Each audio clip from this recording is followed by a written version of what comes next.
Well, welcome back to Poppy's Kitchen, to where we are at step 3 of our easy sourdough, and we're going to score it and we're going to bake it. Simple as that. And I want you to see this. So this has been sitting now for an hour and a half after we shaped it, and this is called a bread lame, which is just basically a razor blade on top of a handle. But you could use a pair of scissors to do this, regular razor blade, any kind of sharp knife. You don't have to be complicated. I just have to have a lame is what this is called. Here's the cast iron. I'm going to lift it up. You can see that the dough did rise and spread out a little bit. That's good. And then what we're going to do, just want you to see that, is just for this simple and beginner basic sourdough, we're just going to make one straight line across. You can get fancy and you can do one on the side or a crisscross on the top, but usually for a round one, you're going to want to keep either a crisscross or just a straight line.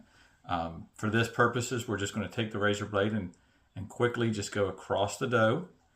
And I usually like to do it again, leaving about a 1/4 inch on both sides. And that's it. Or you could have just took, again, a pair of scissors and just snipped and snipped. And that's all you would need to do. That'll let that rise so it doesn't crack. Okay? Everything's been pre-oiled on step 2.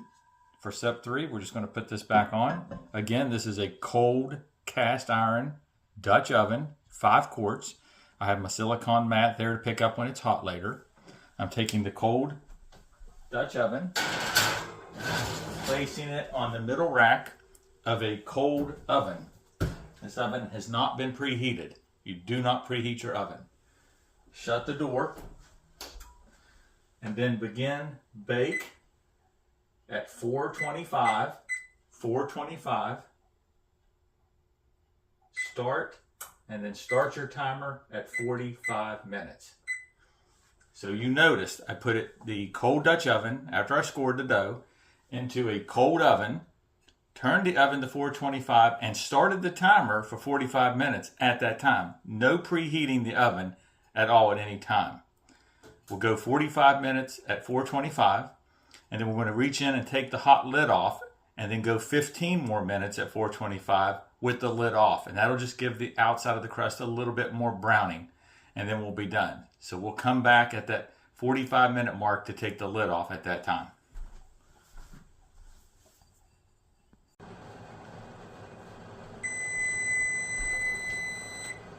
Okay, 45 minutes is up. We need to go in and take the lid off. You're going to need a nice good glove so you don't burn yourself as you reach in and take off the hot glove. And oh, I don't know if you can see that, but that has rose just beautifully. And how easy this was. Now we're going to shut the oven up, and we're going to go another 15 minutes with the lid off. 15 minutes with the lid off, and we'll be back when it's done.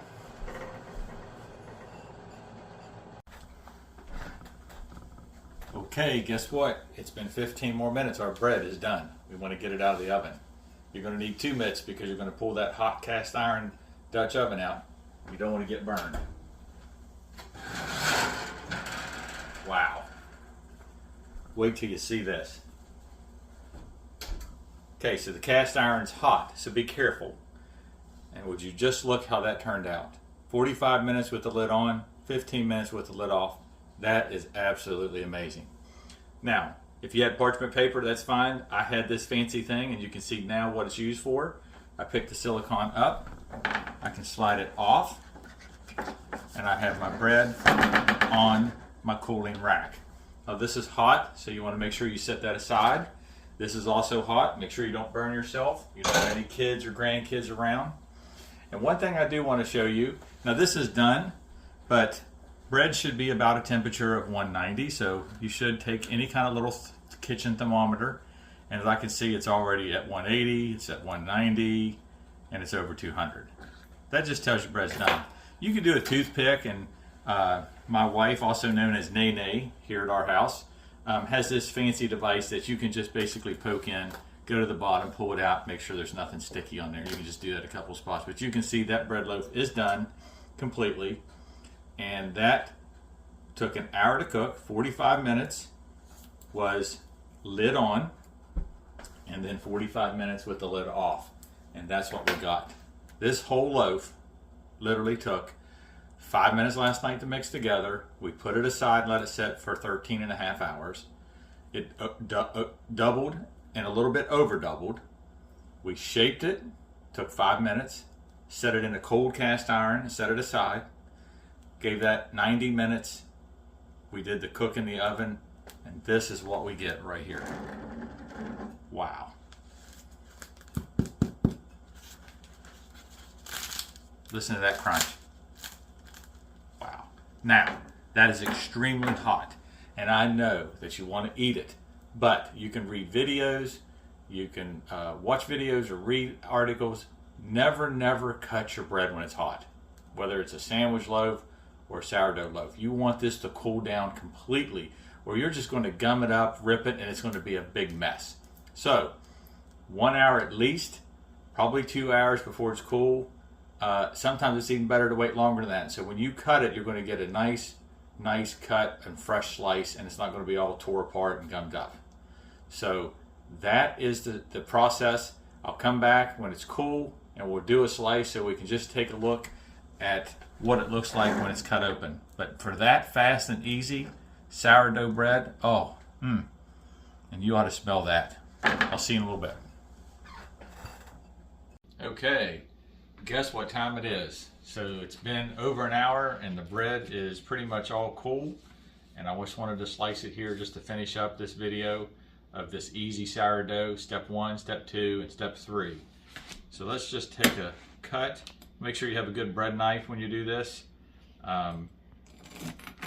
Listen to that crunch right there.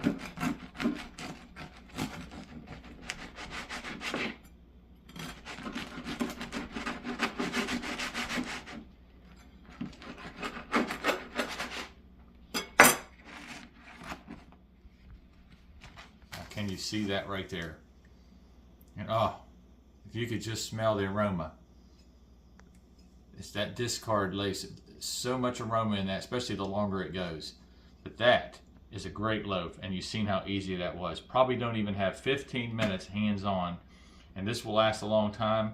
I used some brown bags that I can show in other videos coming up, that when it's completely cool, you stick it in there. It doesn't need to be airtight. You don't want to put this in a bag and put a tie up on it, because it'll just kind of sweat and get soggy.